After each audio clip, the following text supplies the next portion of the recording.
नमस्कार, the straight line में आपका स्वागत है और मैं हूं सुशील। तो जिस तरह से आपने कुछ समय से देखा होगा कि लगातार प्रवासी मज़दूरों का जो है पलायन लगातार जारी है। हर स्टेट से, हर यूनियन टेरिटरी से आपने कई सारी तस्वीरें देखी होंगी, जिसमें से मैं आपको जम्मू कश्मीर की बात भी बता दूं तो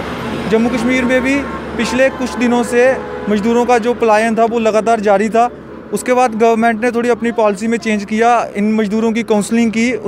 उनकी रजिस्ट्रेशन की और उसके बाद 19 मई से जो कि श्रमिक स्पेशल ट्रेनें केंद्रीय सरकार द्वारा चलाई गई, उसके तहत कई लोगों को अपने अपने राज्य पहुंचाया गया। वहीं मैं आपको बताऊं तो ज़िला सांबा से भी लगभग डेली 700 से 1000 लोगों को पहले यहाँ से बसेस के जरिए उधमपुर या कटरा तक पहुँचाया जाता था और वहाँ से उनको बिठाकर अपने अपने गृह राज्य भेजा जाता था। तो आप मेरे पीछे देख रहे हैं कि लोगों का पलायन अभी भी जारी है। ये वह लोग हैं जिनका अभी तक नंबर नहीं आया था और मैं आपको बताऊं कि इन लोगों का कहना है कि इनकी रजिस्ट्रेशन हो चुकी थी, लेकिन अभी तक इनको कोई फ़ोन नहीं आया। और मैं आपको एक चीज़ बता दूं कि 19 मई से आज तक लगभग 16 स्पेशल श्रमिक ट्रेनें केंद्रीय सरकार द्वारा जम्मू कश्मीर से चलाई गई थी, जिसके तहत अब तक कुल 26,500 से ज़्यादा लोगों को यहाँ से अपने अपने गृह राज्य भेज दिया गया है। और लगभग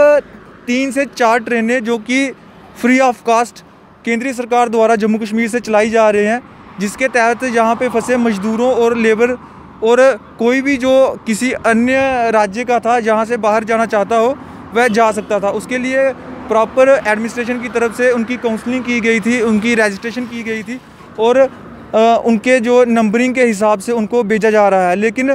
कहीं ना कहीं कुछ स्टेट्स ऐसी हैं, जैसे ये पंजाब के लोग थे, इनका कहना था कि पंजाब के लोगों के लिए अब तक इन्हें कोई कॉल नहीं आई है, कोई फ़ोन नहीं आया और ये उसी के चलते छोटे छोटे बच्चों के साथ पैदल ही अपने राज्य जाने को मजबूर हैं। मैं आपको बता दूं कि केंद्र सरकार और जो हमारा स्टेट एडमिनिस्ट्रेशन है इन मज़दूरों के लिए काफ़ी जो हेल्प था वो कर रहा था। इनकी प्रॉपर रजिस्ट्रेशन, इनकी प्रॉपर बसेस में बिठा के, ट्रेनों में बिठा के फ्री ऑफ कास्ट इनको अपने अपने राज्य भेजा जा रहा था।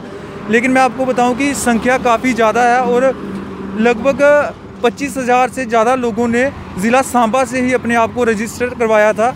जिसमें वो केवल अब 700 से 1000 लोग जहां से ज़िला सांबा से डेली अपने अपने राज्य जा रहे हैं। तो मैं आपको बताऊं कि ट्रेन में लगभग 5000 के करीब एक दिन का जम्मू कश्मीर से लोगों को इवैक्यूएट किया जा रहा है, जहां से अपने अपने राज्य भेजा जा रहा है। मैं आपको बताऊं कि ये आप मेरे सामने देख रहे हैं, या मैं अपने कैमरामैन को बोलूँगा कि वहाँ पर बताएँ, यहीं पर इन लोगों के घर थे जो छोटी छोटी झुग्गियों में यहाँ पर रहते थे और अब ये अपनी अपनी झुग्गियों को जहाँ से उखाड़ कर अपना सामान जो है कि वो आगे पीछे किसी और लोगों को बेचकर मजबूरी में जहाँ से जा रहे हैं। तो मैं आपको बताऊं कि गवर्नमेंट की तरफ से लोगों को जहाँ से निकाला जा रहा है, लेकिन अभी भी कुछ लोग ऐसे हैं जो कि जिनकी काउंसलिंग करना शायद गवर्नमेंट के लिए अभी भी ज़रूरी हो कि उनकी काउंसलिंग की जाए, उनको फिर से समझाया जाए कि उनको इवैक्यूएट करने के लिए गवर्नमेंट हर कदम उठा रही है, लेकिन कुछ लिमिट होती है। जैसे कि 3 ट्रेनें या 4 ट्रेनें ही पर डे यहाँ से श्रमिक ट्रेनें चलाई जा रही हैं और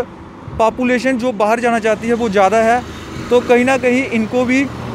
थोड़ा समझना चाहिए और यूं ही पैदल नहीं चलना चाहिए। आपने कई सारी खबरों में, न्यूज़ में देखा होगा कि कई सारे मज़दूर हाईवे के साथ चलते हुए किसी एक्सीडेंट का शिकार हो जाते हैं, कईयों की जान चली गई और इनको भी थोड़ा समझना चाहिए। मेरे साथ ज़िला सांबा से आज के लिए इतना ही। नमस्कार।